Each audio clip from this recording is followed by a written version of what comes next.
Welcome to Saints and Feasts of the Catholic Calendar, meeting the greatest men and women who have ever lived.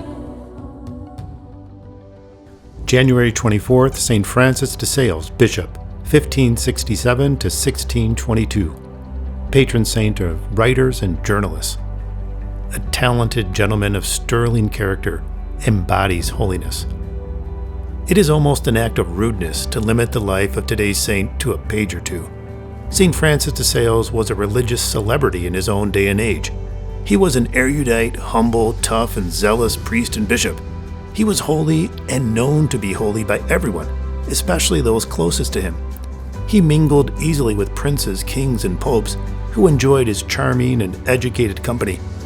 He incessantly crisscrossed his diocese on foot and horseback, destroying his own health, to visit the poor and humble faithful who were drawn to him as much as the highborn. He embodied to the fullest that extraordinary pastoral and intellectual productivity characteristic of the greatest saints, which makes one wonder if he ever rested a single minute or slept a single night. St. Francis de Sales was born and lived most of his life in what is today southeast France. His father ensured that he received an excellent education from a young age, and his son excelled in every subject. His intellectual gifts, holiness, and engaging personality made him, almost inevitably, an ideal candidate for the priesthood and eventually the episcopacy.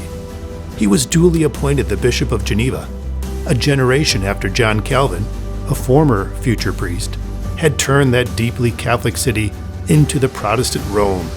St. Francis was Bishop of Geneva primarily in name, not fact. In carrying out his ministry, Francis's weapon of choice was the pen. His apologetic and spiritual works brought back to the faith tens of thousands of former Catholics after they had dabbled in Calvinism.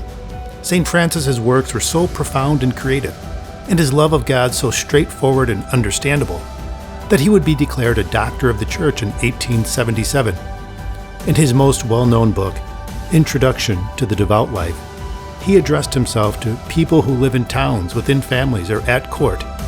His sage spiritual advice encouraged the faithful to seek perfection in the mechanic shop, the soldier's regiment, or on the wharf. God's will was to be found everywhere, not just in monasteries and convents. Many arduous pastoral trips through the mountains of his native region eventually wore him out.